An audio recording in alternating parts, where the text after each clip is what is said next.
사람이 하루에 과연 몇 번이나 거짓말을 하는가, 몇 가지 연구가 있습니다. 중요한 것은 하루에 한 번도 거짓말하지 않는 사람은 없다 하는 결과입니다. 여러분은 어떻게 생각하십니까? 나는 그래도 거짓말을 하지 않는데 뭐 이렇게 하시는 분이 계실지도 모르겠습니다. 그런데 이제 파멜라 메이어라는 사람이 있는데 이 사람이 이제 거짓말 전문가입니다. 근데 이분이 하루에 이제 인간은 보통 하루에 평균 10번에서 한 200번까지 그렇게 거짓말을 한다고 합니다. 특별히 이제 누군가 첫 대면을 하게 되면 8분 이내에 어떤 분의 학자의 그 관찰에 의하면 보통 8분 이내에 3번 정도 거짓말을 하게 된다고 합니다. 저는 뭐 거짓말을 하지 않습니다. 이렇게 혼자 지내면 그렇죠. 거짓말할 기회가 없습니다. 근데 사람과 부딪히면서 살다 보면은 계속 거짓말을 하게 된다고 얘기하고 있습니다. 이런 겁니다.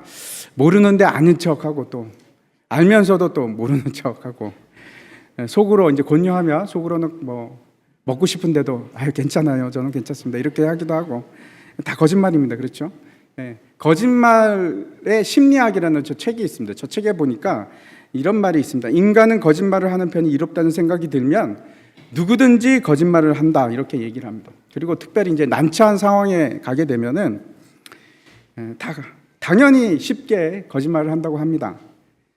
그리고 하는 말이 놀랐습니다. 거짓말은 인간의 본성이다 이런 말이 있습니다. 그래서 이제 어디든지 가면은 사람들이 거짓말을 하게 된다 이런 얘기입니다. 우리나라가 특별히 이제 사기 범죄가 많습니다. 보니까 전 세계 1위랍니다.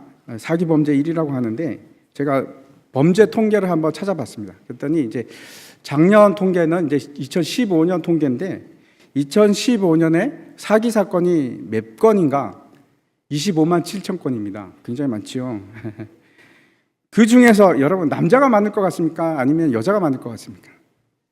사기 치는 사람이. 사기는 그렇죠. 거짓말을 바탕으로 합니다. 남자가 많을까요? 여자가 많을까요? 네, 남자가 압도적으로 많습니다. 남자가 77%입니다. 네, 연령별로 보면은 30대, 40대, 50대, 60대 누가 더 거짓말을 많이 할 것 같습니까? 물론 이건 범죄니까 좀 특별한 케이스입니다. 그렇죠? 네, 40대가 제일 많습니다. 그리고 이제 그 다음에 50대. 그래서 이제 통계를 보면 40, 50대 남자들이 거짓말을 많이 합니다. 이제 참고로 말씀드리면 저는 50대 남자입니다. 제가 이렇게 이제 거짓말에 대해서 말씀을 드리는 것은 우리가 아주 쉽게 지을 수 있는 죄 중에 하나가 거짓말이 아닌가 이렇게 생각이 됩니다. 10계명에도 보면은 9번째 계명이 거짓 증거하지 말라 하는 말씀인데 오늘 본문에 보면은 이제 아브라함이 거짓말하는 것에 대해서 이제 기록을 하고 있습니다. 이 본문을 보면은 굉장히 당황스럽습니다. 그 이유가 이거 어디서 본 것 같은데 분명히 읽었던 그런 본문 같은데 맞습니다. 이거 읽은 거 맞습니다. 이 12장에 똑같은 사건이 나옵니다. 애굽에서 아브라함이 갔다가 아내 사라를 자기 누이라고 속이는 일이 있었습니다. 그리고 이제 그 이유도 마찬가지입니다. 자기가 살려고 너무 치사하지 않습니까? 남자가 자기가 살기 위해서 아내를 파는 뭐 그런 행동입니다. 더 이상한 것은 뒤로 가면 똑같은 사건이 또 일어납니다. 이삭을 통해서 무슨 데자부 같은 그런 느낌이 납니다. 제가 이제 어릴 때 성경을 보다가 착각을 한 적이 있습니다. 아니 이거 읽었는데 또 있네. 좀 지나가니까 또 있고 뭔가 이거 편집이 잘못됐나 이렇게 생각했던 적도 있었는데 그렇습니다. 두 번째 놀라게 되는 것은 창세기는 왜 이 모양일까? 도대체 어떻게 된 것이 제대로 된 사건은 정상적인 사건은 하나도 없는 것처럼 보이는 그런 것을 발견합니다. 그런데 여러분 그것이 우리의 인생입니다. 남들의 얘기가 아니고 이 창세기는 너무나 적나라하게 우리의 삶에 대해서 얘기를 하고 있는 겁니다. 여러분 저와 여러분의 얘기입니다. 이렇게 거짓말을 하고 사는 모습이 바로 우리의 모습입니다. 19장까지만 하더라도 그렇죠. 아브라함이 이제 믿음의 조상의 면모를 보이는 것처럼 남을 배려를 하고 천사를 대접하고 그리고 하나님으로부터 의롭다 칭함을 받는 그런 사람인데 예배를 드리고, 그런데 뭔가 달라집니다. 20장에 갔더니 또 뭐 아니나 다를까 또 이런 사건이 터지는 겁니다. 오늘 본문의 내용을 제가 간단히 말씀을 드리자면, 아브라함이 헤브론을 떠나서 그랄로 이주하게 됩니다. 근데 이제 갈 때 사라한테 또 아내라고 하지 않고 자기 동생이라고 이제 속이는 겁니다. 그랄 왕 아비멜렉이 있는데 그 사라를 데리고 가는 겁니다. 이쁘니까. 그것도 좀 이상하지 않습니까? 여러분, 이때 사라의 나이가 얼마나 됐는지 혹시 여러분 추측이 가능하십니까? 거의 89입니다. 이상하지 않습니까? 방부제 미인일까요? 어떻게 된 것일까요? 도대체 어떤 사람이길래, 천국 가면 꼭 보시기 바랍니다. 이 사라가 어떤 여자인지. 아니면 화장술이 좋아서 그럴까요? 어떻게 했길래 89인데, 물론 그때는 그 삶의 스팬이 우리보다 지금도 훨씬 길지 않습니까? 한 150살 되니까 지금이랑 다를 수는 있지만 그래도 그렇지 89인데 제가 그런 생각까지 했습니다. 이게 의문이 풀리지가 않아서, 야, 이게 뭐 도대체 뭘까? 사라가 도로 회춘하고 있는 걸까? 자식을 낳기 위해서 뭐 그런 생각까지 했습니다. 그런데 그날 밤이라고 되어 있는데, 이 그날 밤이라는 것은 바로 그 잡혀간 그날 밤은 아닙니다. 왜냐하면 뒤를 보면은 시간이 경과한 걸 알 수가 있는데, 아비멜렉에게 하나님께서 나타나십니다. 그리고 이제 말씀하시는데, 너 그러면 죽어, 이렇게 아주 무시무시한 말씀을 하시는 겁니다. 그 여자는 남편이 있다, 돌려보내라. 아비멜렉이 깜짝 놀라면서, 아니 하나님, 주여, 아니 주님은 의로운 백성도 죽이십니까? 왜 이러십니까? 제가 뭘 잘못했습니까? 분명히 아브라함은 오라버니라고, 오빠라고 얘기했습니다. 그래서 하나님께서 얘기하십니다. 그래서 내가 너에게 경고를 하는 거다. 그렇지 않 돌려보내지 않으면 넌 다 죽는다. 그는 선지자다. 그의 기도로 너가 살 수 있고, 그렇지 않으면 다 죽는다. 이렇게 얘기를 하십니다. 아비멜렉이 아브라함을 불렀겠죠. 안 부를 수가 없습니다. 불러서, 아니 왜 이 거짓말을 했느냐. 아브라함 하는 말이 참 그 측은한 변명을 합니다. 궁색한 변명을 하는데, 여기 오면 하나님을 다 두려워하지 않기 때문에 제가 죽을까 봐 겁이 났습니다. 그렇게 얘기하면서, 그리고 사실 사라는 내 이복 동생이 맞습니다. 진짜 누이가 맞습니다. 이렇게 말도 안 되는 소리를 하는 겁니다. 아무리 이복 누이라고 해도, 그렇죠, 결혼을 하면은 아내지요. 첫 번째가 아내입니다. 여러분, 그 아내 되시는 분들 한번 생각해 보십시오. 남편이 위급하니까 나를 팔아버리고 자기만 살겠다고 그러면 어떻게 하시겠습니까? 대단하지 않습니까? 이 사라는 지금 어떻게 했다는 얘기가 전혀 안 나옵니다. 죽여버리고 싶을지도 모르겠는데 그냥 넘어갔습니다. 야, 이러고도 참을 수 있을까? 이게 남편이라고 할 수 있을까? 이게 믿음의 조상인가? 정말 형편없지 않습니까? 아비멜렉이 아브라함을 돌려보냈을 때 그냥 보내는 것이 아니고, 그 아브라함에게 사라를 돌려보낼 때 양하고 소하고 그리고 땅을 줍니다. 종들뿐만 아니고 땅을 줍니다. 땅만 주는 것뿐만 아니고 이제 은을 준다고 나와 있는데, 무려 은 1000세겔을 줍니다. 1000세겔이면 무게가 한 11kg 정도 되는 양인데, 제가 한번 계산을 해봤습니다. 이게 원래 하루 임금이 반세겔입니다. 그러면 1000세겔이면 2000일에 해당하는 임금, 5년치 연봉입니다. 괜찮지 않습니까? 그걸 주는 겁니다. 야, 땅도 주고 거짓말을 했더니 횡재구나. 그렇지 않죠, 그렇죠? 이게 횡재가 아닙니다.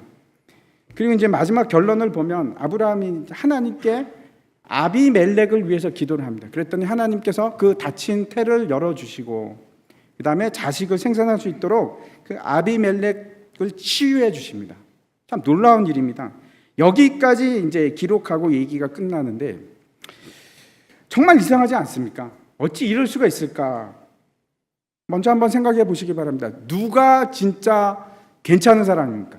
여러분 보시기에 누가 진짜 믿는 사람입니까? 아브라함입니까? 아니면 아비멜렉입니까? 예? 여러분 생각에 누가 진짜 믿는 사람 같이 행동했습니까? 예, 아비멜렉이 훨씬 더 믿는 사람처럼 행동을 했습니다. 당연히 지금 아브라함이 잘못을 했고 거짓말을 했는데 누가 혼을 당하고 있습니까? 혼을 당하는 것은 지금 하나님으로부터 지금 책망을 당하고 있는 것은 아브라함이 아니고 아비멜렉입니다. 혼이 나고 있습니다. 지금 너 죽을래? 이러면서 하나님께서 그 정말 찌질이도 못난 그 아브라함, 남자 같지도 않은 이 아브라함을 뭐라고 하느냐? 선지자라고 합니다. 그리고 그 기도에 응답하셔서 아비멜렉 집안을 치유해 줍니다. 야, 이게 도대체 뭔가? 우리가 오늘 이제 세 사람의 의로움에 대해서 생각을 해봤으면 좋겠습니다. 첫 번째, 하나님은 의로우신가? 여러분, 도대체 이런 하나님, 여러분 공평하신 하나님이라고 생각하십니까? 어떻게 이런 하나님을 선하신 분이라고 우리가 생각할 수 있겠습니까? 그런 생각이 들지 않습니까? 만약에 여러분이 그래도 참 그래 맞아 이 하나님은 공평하신 분이 아닌 것 같아 이러면 여러분 우리가 창세기 처음부터 다시 공부해야 됩니다. 창세기 1장에 보면은 선이 무엇인지 하나님께서 말씀하시고 계시는데 하나님 보시기에 좋았더라. 그걸 토브라고 합니다. 그것이 바로 선입니다. 창세기 1장을 통해서 계속해서 하나님께서 말씀하시는 그 기록 보시기에 좋았더라. 하나님이 보시기에 좋았더라. 그것이 여러분 선의 기준입니다. 인간의 입장에서 선의 기준을 택하는 것이 아니고 하나님이 보시기에 좋으면 그게 선입니다. 하나님이 보시기에 아름다우면 그걸 뭐라고 하느냐? 의롭다라고 하시는 겁니다. 그건 사람의 기준이 아닙니다. 믿지 않는 사람들은 세상 사람들이 생각하는 선하고는 다릅니다. 그 사람들이 생각하는 것은 언제나 사람의 입장에서 바라보는 선인데 성경이 말하는 것은 다릅니다. 인류가 끊임없이 가졌던 질문이 있습니다. 하나님은 선하신가? 전능하신 하나님은 선하신가? 아니 하나님께서 선하신데 어떻게 해서 이 땅에 악이 존재하고 죄가 존재하지? 하나님이 전능하시면 다 없애버리면 되잖아. 끊임없는 질문입니다. 이 질문에 대해서 우리가 욥기를 통해서 그 해답을 엿볼 수가 있는데 욥은 우리가 잘 알고 있는 것과 같이 괜찮은 사람인데 의로운 사람인데 어느 날 아침에 집안이 완전히 그냥 박살이 납니다. 집안이 박살이 나고 자식들이 한꺼번에 다 죽어버리고 심지어는 그 병이 생기는데 피부병이 생기는데 생일을 저주할 정도로 괴로워서 내가 태어나지 않았으면 좋겠다 할 정도로 지독한 고통 속에 들어가게 됩니다. 그때 이제 욥이 왜 이렇게 되는지를 이해하지 못해서 하나님께 절규합니다. 하나님 도대체 이게 왜 그렇습니까? 왜 내가 이런 고통을 당해야 됩니까? 도대체 이유가 뭡니까? 그때 하나님께서 뭐라고 얘기하시냐면 너는 대장부처럼 허리를 묶고 나와서 내게 대답하라. 내가 세상의 기초를 만들 때 너는 어디에 있었냐? 너는 네 자신을 구원할 수 있느냐? 하나님께서 이렇게 질문하시는 겁니다. 다시 말씀드려서 하나님께서 말씀하시는 것은 네가 하나님이 될 수 있느냐? 네가 하나님처럼 판단할 수 있느냐? 세상에 규칙이 있습니다. 욥의 입장에서 보면 이런 겁니다. 세상에 규칙이 있는데 어느 날 갑자기 그 규칙이 물론 이제 명시되어 있거나 명문화되어 있는 것은 아니지만 우리가 다시 다 공통적으로 가지고 있는 규칙인데 어느 날 갑자기 하나님께서 그 규칙을 완전히 깨버리는 겁니다. 아니 이게 뭐지? 하나님 이거 불공평하지 않습니까? 심판관이라고 하는 하나님께서 룰을 어기시면 안 되죠. 이거 룰인데 하나님 이걸 왜 어기십니까? 하나님 힘이 세시니까 이래도 되시는 겁니까? 이건 말도 안 돼요. 이게 이제 욥의 항변입니다. 도저히 용납할 수가 없어서 이해할 수 없습니다. 그런 생각을 가지고 있는 욥에게 하나님께서 뭐라고 얘기하시냐면은 네가 생각하는 그 공의에 네가 생각하는 의에 내가 거기 들어가야지 너는 의롭다고 얘기하는 거니? 내가 너를 위해서 내가 맞춰야 되니? 네 기준에, 네가 재단하고 네가 만든 기준에, 거기에 창조주 하나님이 거기에 들어가는 것이 네가 의롭다고 얘기하는 거냐? 지금 이렇게 얘기하시는 겁니다. 그렇지 않습니다. 왜? 하나님은 하나님 자체가 의입니다. 하나님 자체가 공의입니다. 하나님 자체가 선입니다. 우리가 그 하나님 자체에 대해서 공의가 이렇다 저렇다 피조물, 우리가 기준을 두고 하나님 이 기준에 맞추셔야죠, 그렇게 할 수가 없습니다. 그건 피조물이 아닙니다. 우리가 끊임없이 하나님 자리에 올라가려고 하는 겁니다. 내가 하나님같이 판단하고 내 생각으로 하나님을 재고 내 생각으로 자로 재고 기준을 만들고, 아니요, 그거는 피조물이 하는 행동이 아닙니다. 창조주 하나님만이 할 수 있는 행동이 그런 것입니다. 우리는 감히 그런 일을 할 수 없습니다. 하나님께서 선하다고 하는 것은 창세 이전부터 우리를 향한 구원의 놀라운 계획을 가지고 계십니다. 우리와 함께 살기 위한, 우리를 구원하시는, 세상을 구원하시는 놀라운 계획이 있는데, 그것을 이루는 걸 뭐라고 하는가? 선이라고 합니다. 그 구원의 계획을 이루어 가시는 것, 그게 의로움입니다. 의입니다. 공의. 그것은 우리가 하나님 그게 아니고요, 하나님 선이라는 것은 이렇습니다 라고 주장할 수가 없습니다. 하나님의 공의는 하나님의 계획을, 선하신 그분의 뜻을 이루어가는 것, 그것이 공의입니다. 그것이 선입니다. 세상 사람들이 보면은, 야, 그게 도대체 말이 되냐? 야, 그런 하나님 나 못 믿겠어. 그 독단적인 하나님 못 믿겠어. 분명히 그렇게 얘기할 것입니다. 그런데 그 사람들은 의가 무엇인지, 선한 것이 무엇인지 모르기 때문에 그렇습니다. 우리가 이제 그 앞에 창세기를 보면서 여러 가지 우리가 상식으로 이해할 수 없는, 도저히 받아들이기 힘든 사건들을 우리가 많이 접하지 않았습니까? 아브라함이 애굽으로 가서 거짓말을 했는데도 불구하고 하나님께서는 축복을 내려주시고, 의롭다고 하시는 기준이 뭐냐? 하나님을 믿음에 의롭다 하시니라. 받아들일 수 있으십니까? 그리고 소돔과 고모라를, 그 죄악된 그 소돔과 고모라를 진멸하시는데, 그런데 별로 비슷할 것도 없는, 별반 다르지도 않은 롯과 그 딸들은 구원을 하십니다. 이게 도대체 뭔가? 선이라는 무엇이고 의라는 것이 무엇인가? 다시 한번 말씀드리겠습니다. 하나님이 보시기에 좋은 거, 하나님이 보시기에 아름다운 거, 그게 선입니다. 그것이 의고 우리 기준이 아닙니다. 선하신 것은 그 구원의 계획을 이루어 가시는 그 하나님 자체가 선이십니다. 그 하나님을 우리가 생각하는 인간의 기준에, 인간의 생각에 넣는 것은, 하나님은 그런 분이 아니십니다. 두 번째, 우리가 아비멜렉에 대해서 생각해 봤으면 좋겠습니다. 아비멜렉은 선한가, 의로운 사람인가? 세상에 보면 여러분, 주위에도 그런 사람 있지 않습니까? 기독교인보다 더 기독교인 같은 사람들. 제 친구 중에도 그런 사람이 있었습니다. 너무 착해서 배려 잘하고 마음 씀씀이가 너무 좋습니다. 그 이제 얘기를 하는데 그러더라고요. 많은 사람들이 오해를 한답니다. 혹시 너 교회 다니니? 이렇게. 이상하죠? 세상 사람들이 착한 사람 보면 교회 다닌다고 생각합니다.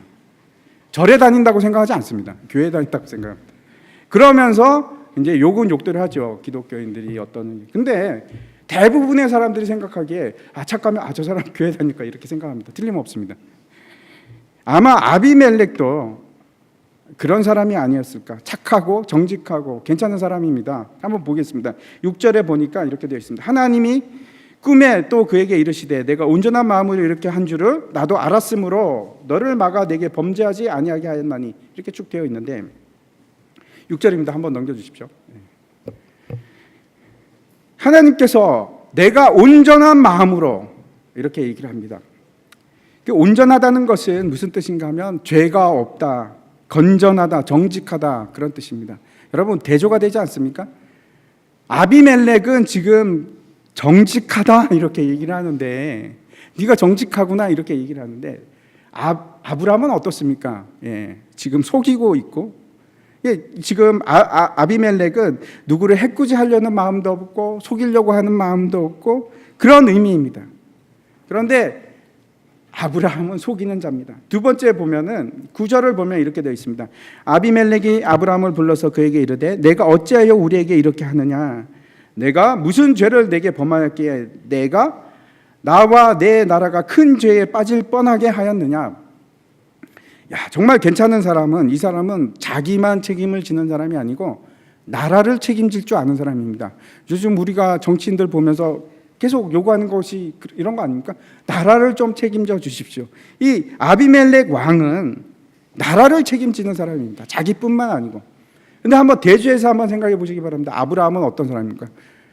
이기적이면서 자기 아내도 책임질 줄 모르는 사람입니다. 그런데 아비멜렉은 다릅니다. 나라를 책임질 줄 아는 사람, 다른 사람을 책임질 줄 아는 사람이었습니다. 세 번째 11절에 보면 이렇게 되어 있습니다. 아브라함이 이르되 이곳에서는 하나님을 두려움이 없으니, 하나님을 두려워하는 사람이 없으니 내가 속였습니다. 이렇게 이제 궁색한 변명을 하고 있는데, 아브라함은 지금 하나님을 두려워하는 사람이 없다라고 얘기하는데 대조가 되지 않습니까? 지금 아비멜렉은 하나님을 두려워하고 있습니다. 어떻게 된 겁니까? 네 번째 한번 보겠습니다. 14절에 보면은 아비멜렉이 양과 소와 종들을 이끌어 아브라함에게 주고 그의 아내 사라도 그에게 돌려보내고, 이렇게 되어 있습니다. 하나님께서 아비멜렉에게 사라 보낼 때 그냥 보내지 말고 뭔가 들려서 보내라, 이렇게 명령하지 않았습니다. 그런 말씀이 없는데도 불구하고 아주 관대하게 양과 소와 종들도 줬을 뿐만 아니고 땅도 주고 은도 주고, 대단하지 않습니까? 정말 관용이 있는 사람입니다. 이 베풀 줄 아는 사람입니다. 여러분, 이런 사람이 천국 가야 되지 않겠습니까? 어떻게 생각하십니까? 지금 하나님께서 그런데 누구 편을 들어주시는가? 아브라함 편을 들어주십니다. 이 참 괜찮은 아비멜렉 왕이, 아무런 지금 봐서 이거 괜찮은 사람인데, 훌륭한 사람인데, 그런데 하나님께서 뭐라고 얘기하면 두 번에 걸쳐서 3절과 7절 두 번에 걸쳐서 뭐라고 얘기하냐면 네가 죽으리라.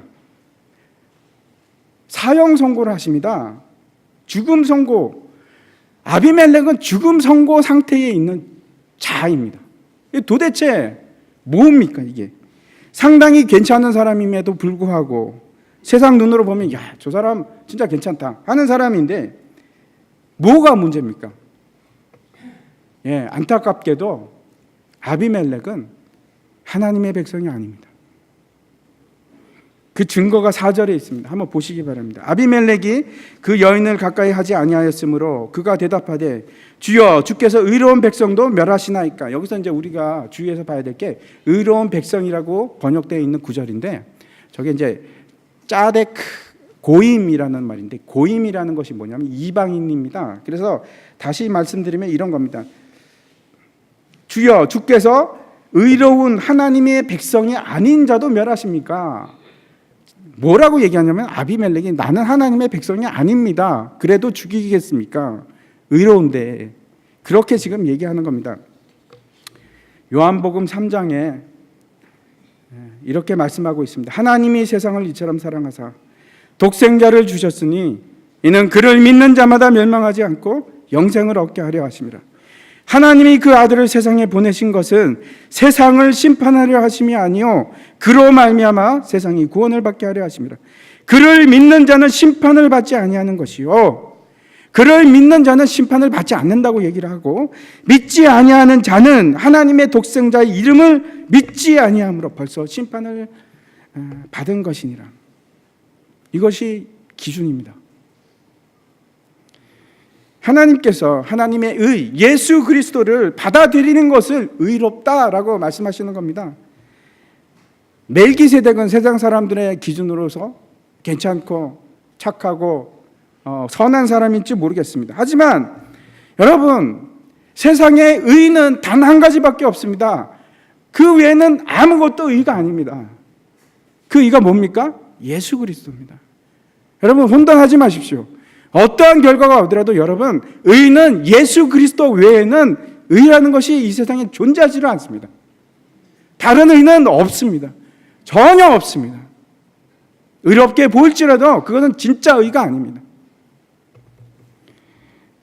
아마 구원받지 못한 사람들이 이 창세기 20장을 보면은 우리 보고 이렇게 얘기할 겁니다. 이 위선자들. 그렇게 말할지 모르겠습니다. 여러분, 중요한 것은 그 영혼의 상태입니다. 그 행위가 아니고 그 영혼의 상태입니다. 하나님 앞에 굴복하지 못하고 하나님께 반역하고 거부하는 영혼은 저주 아래 있습니다. 내 행위와 상관없이 내 영혼이 하나님 앞에 굴복하고 나는 하나님 죄인입니다. 주님 살려주십시오. 나에게 의가 필요합니다. 라고 외치는 자들, 그 사람은 하나님의 자녀가 될 권리를 받은 겁니다.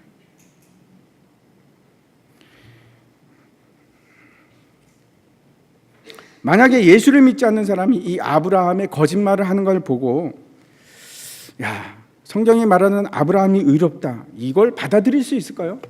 못 받아들입니다. 받아들일 수가 없죠. 이런 게 어디 있어? 이렇게 얘기할 겁니다. 도저히 이해할 수 없는 그런 겁니다. 차이는 이겁니다, 여러분. 아브라함은 하나님의 자녀가 되었고 아비멜렉은 하나님의 자녀로부터 거부당함을 받은 사람입니다. 그래서 아브라함은 징계를 당할 수 있습니다. 그런데 징계입니다. 그렇지만 아비멜렉은 징계가 아니고 심판 아래에 있습니다. 저주 아래에 있는 겁니다. 죽음의 선고 아래에 있는 사람. 세 번째, 아브라함은 그러면 어떤가? 의로운가? 1절 한번 보도록 하겠습니다. 아브라함이 거기서 네게브 땅으로 옮겨가 가데스와 술 사이 그랄에 거류하며, 아브라함이 원래 살고 있던 것이 헤브론입니다. 교제하다 하는 뜻인데 누구랑 교제를 했을까요? 하나님과 교제했을 거라고 생각합니다. 예배하고 하나님을 만나고. 그런데 거기를 떠납니다. 어디로? 남쪽으로 떠났는데 가데스와 술 사이 그랄이라고 얘기를 하는데, 여러분 그 지도를 찾아보면 가데스와 술 사이 그랄이 없습니다. 그랄은 훨씬 북쪽에 있습니다. 그런데 왜 저렇게 번역이 됐을까? 제가 이제 지명의 의미로만 해석을 하면 이런 말이 됩니다. 가데스라는 건 거룩입니다. 그리고 술이라는 것은 경계라는 뜻입니다. 경건과 거룩함과 경계 안에서 방황을 하다가, 그리고 그랄로 갑니다. 그랄은 끌려가다는 뜻인데, 그리고 거주하다라는 것은 무슨 뜻이냐면 두려워하다, 그런 뜻입니다. 여러분 이해가 가십니까? 지금 거룩과 그 세상 근접한 것에서 방황을 하다가, 그리고 간 곳이 그랄입니다. 두려워하고. 한번 생각해 보시기 바랍니다. 아브라함이 하나님께 물어보고 갔을까? 여기에 여러분 어떻게 생각하십니까? 하나님의 뜻이었을까? 굉장히 중요한 질문입니다. 왜냐하면 저와 여러분 하나님께 고백한 사람들입니다. 이제는 내 뜻대로 사는 것이 아니고 하나님 뜻대로 살기로 그럼 작정하시지 않았습니까? 아직도 작정 안 하신 분 계십니까? 저와 여러분은 작정한 사람들입니다. 그러면 하나님께 물어보셔야 됩니다. 제가를 받아야 됩니다. 하나님, 제가 어디로 가야 됩니까? 내가 이리로 갈 테니까 하나님 제가 해 주십시오가 아니고, 하나님 내가 어디로 가야 됩니까? 하나님 내 딸이 어느 대학으로 가야 됩니까? 하나님 나는 뭘 해야 됩니까? 그럼 물어보십시오. 물어보셔야 합니다. 모든 일에 순간마다 하나님께 의지하시기 바랍니다. 아브라함이 그 일에 실패합니다. 다시 불순종이 시작된 겁니다. 왜 아브라함이 헤브론을 떠났을까? 이 성경에서 이유를 얘기하고 있지 않는데, 어쩌면은 소돔과 고모라의 그 재앙이 떨어지고 나서 그 피해를 피해서 남쪽으로 갔는지도 모르겠습니다. 그런데 또 23장에 보면 이런 얘기가 있습니다. 헷 족속이, 히타이트족이죠. 원래 이제 터키 쪽에 살고 있는 그 사람들이 남쪽으로 남하를 합니다. 그래서 이제 23장만 보더라도 히타이트 헷 족속이 헤브론에 살게 됩니다.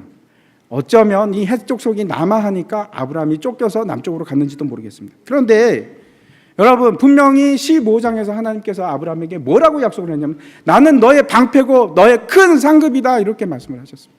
17장에 가면은 너는 완전하라, 나는 전능한 하나님이다, 너는 완전히 행해라, 내 앞에서 완전히 행해라, 온전해라 이렇게 말씀하셨습니다. 그런데 다 잊어버린 겁니다. 하나님이 방패인데 어디로 가겠습니까? 그렇죠? 하나님이 지시한 곳으로 가야죠. 내 뜻이 아니고 하나님이 살아계시고 전능하신 하나님이 방패라고 하시는데 거기를 떠나는. 두 번째 13절을 한번 보겠습니다. 하나님이 나를 내 아버지의 집을 떠나 두루 다니게 하실 때에 내가 아내에게 말하기를 이후로 우리는 가는 곳마다 그대들을 나를 그대의 오라비라 하라. 아브라함이 이제 애굽에서 첫 거짓말을 하는 것이 등장하는데 그 전에도 했는지 모르겠습니다. 했을 것 같습니다. 이 구절을 보면은 그때가 몇 년 전일까? 여러분 24년 전입니다. 24년 동안 그 사이에 어떤 일이 있었는지 성경은 다 일일이 기록하고 있지 않는데 여러분 24년 전에 했던 거짓말을 지금도 또 하고 있습니다. 이게 우리의 모습입니다. 예수를 믿고 1년이 지나고 2년이 지나고 10년이 지나고 20년이 지나고 무려 어떤 분들은 50년이 지났는데 여전히 반복해서 죄를 짓고 반복해서 사람들을 무시하고 미워하고 욕심을 부리고 음란하고 거짓말하고 변하지 않습니다. 여전합니다. 매일매일 반복적으로 죄를 짓는 마치 전혀 바뀌지 않은 것처럼 그렇게 죄를 짓고 또 짓고 또 짓고 그런 우리를 향해서 하나님께서 이사야서 41장에서 이렇게 말씀하고 있습니다. 그러나 나의 종 너 이스라엘아 내가 택한 야곱아 나의 벗 아브라함의 자손아 내가 땅 끝에서부터 너를 붙들며 땅 모퉁이에서부터 너를 부르고 내게 이르기를 너는 나의 종이라 내가 너를 택하고 싫어하여 버리지 아니하였다 하였노라. 두려워하지 말라 내가 너와 함께함이라 놀라지 마라 나는 내 하나님이 됨이라. 내가 너를 굳세게 하리라 참으로 너를 도와주리라. 참으로 나의 의로운 오른손으로 너를 붙들리라. 보라 내게 노하던 자들이 수치와 욕을 당할 것이요 너와 다투는 자들이 아무것도 아닌 것 같이 될 것이며 멸망할 것이라.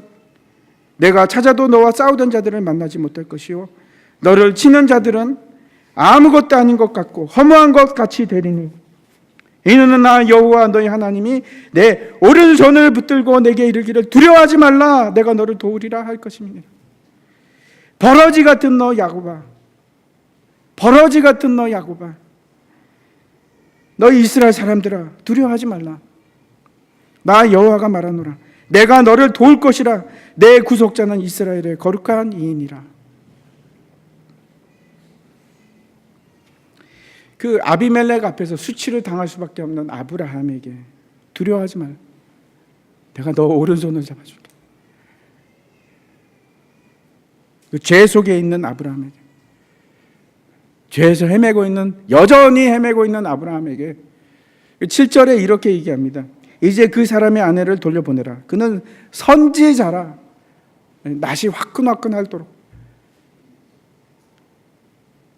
그는 선지자라. 선지자라는 것은 하나님의 말을 대언하는 사람입니다. 내가 그를 통해서 말하겠다. 그는 내 친구라. 선지자에게 말하지 않는 것을 행하지 않는다고 하나님께서 말씀하시고 그 선지자 되는 사람들에게 하나님께서 뭐라고 하십니까? 친구라. 내가 모든 것을 다 얘기하리라.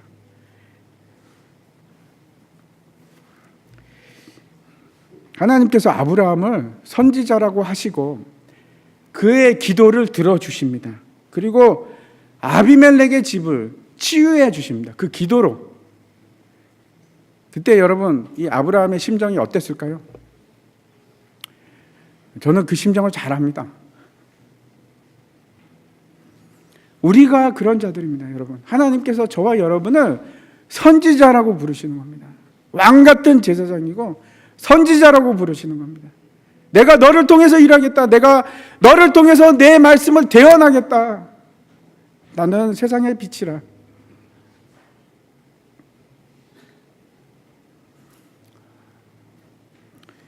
여러분, 오늘 말씀을 통해서 여러분이 확신을 가지시기를 바랍니다. 하나님은 여러분을 너무나 좋아하십니다.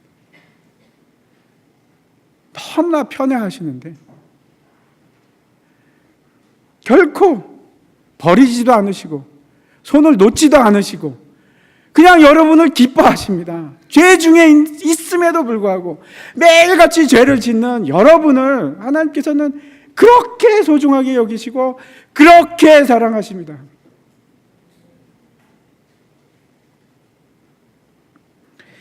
이미 우리는 예수 그리스도의 피로 그 보상으로 말미암아 우리는 무죄를 획득한 사람입니다. 재판장이 땅땅땅 무죄. 우리가 죄가 없어서 무죄가 아닙니다. 예수님께서 대신 죄를 지셨기 때문에 너는 무죄 판결을 받은 사람들입니다. 더 이상 죄가 우리에게 요구할 권리가 아무것도 없습니다. 감방의 간수가 와도 우리를 잡아갈 수가 없습니다. 왜냐하면 우리는 무죄 선고를 받은 사람들입니다. 여러분, 일사부재리.